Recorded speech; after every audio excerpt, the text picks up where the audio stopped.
ঠিকানা। বিসমিল্লাহির রহমানির রহিম। আজ 14 ডিসেম্বর ঐতিহাসিক শহীদ বুদ্ধিজীবী দিবস। 1971 সালের বাংলাদেশের স্বাধীনতা যুদ্ধের চূড়ান্ত বিজয়ের প্রাক্কালে পাকিস্তানি হানাদার বাহিনী ও বাংলাদেশের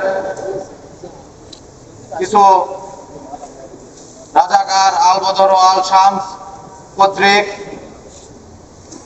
বাংলাদেশের সমগ্র বাঙালি জাতিকে মেধাশূন্য করার প্রয়াসে 1971 সালের 10 ডিসেম্বর থেকে 14 ডিসেম্বর পর্যন্ত আমাদের বাংলাদেশের বিভিন্ন শ্রেণী পেশার বুদ্ধিজীবীদেরকে হত্যার মাধ্যমে এদেশকে মেধাশূন্য করতে, এদেশকে নেতৃত্ব শূন্য করতে একটি চক্রান্ত মহল কাজ করেছিল।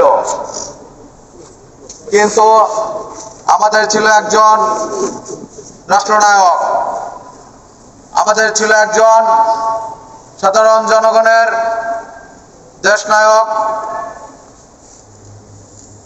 আমাদের ছিল একজন প্রকৃত যোদ্ধা, যিনি রণাঙ্গনের যুদ্ধের মাধ্যমে এদেশকে হানাদার বাহিনীর কাছ থেকে ছিনিয়ে এনে আমাদেরকে স্বাধীনতা উপহার দিয়েছেন। সেই শহীদ রাষ্ট্রপতি জিয়াউর রহমানের রণাঙ্গনের বীর যুদ্ধের কারণে আমরা আজকে একটি স্বাধীন দেশ পেয়েছি। 1971 সালে যারা বাংলাদেশের সাথে বেইমানি করেছিল, যারা আমার দেশের বুদ্ধিজীবীদেরকে হত্যার মাধ্যমে এদেশকে মেধাশূন্য করতে চেয়েছিল, সেই রাজাকার বাহিনীরা এখনো ঘাপটি মেরে আছে আমাদের মধ্যে।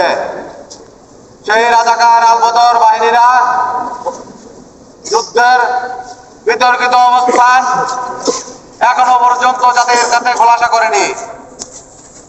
তারা বাংলার মানুষের কাছে এখন পর্যন্ত ক্ষমা চায়নি। তারা একটি বাহিনী গঠন করেছে, একটি দল গঠন করে তাদেরকে পুনরায় রাষ্ট্র ক্ষমতায় আনার জন্য পায়তারা করে যাচ্ছে। আমরা 71 যুদ্ধে যাদের বিতর্কিত অবস্থান ছিল, যারা আমাদের দেশের মা বোনদের ইজ্জত নিয়ে ছিনিমিনি খেলেছে, এদেশের মানুষকে পাকিস্তানি হানাদার বাহিনীদের কাছে তুলে দিয়েছে, সেই বিতর্কিত ব্যক্তিদেরকে বাংলার বুকে রাজনীতি করতে দিতে চাই না।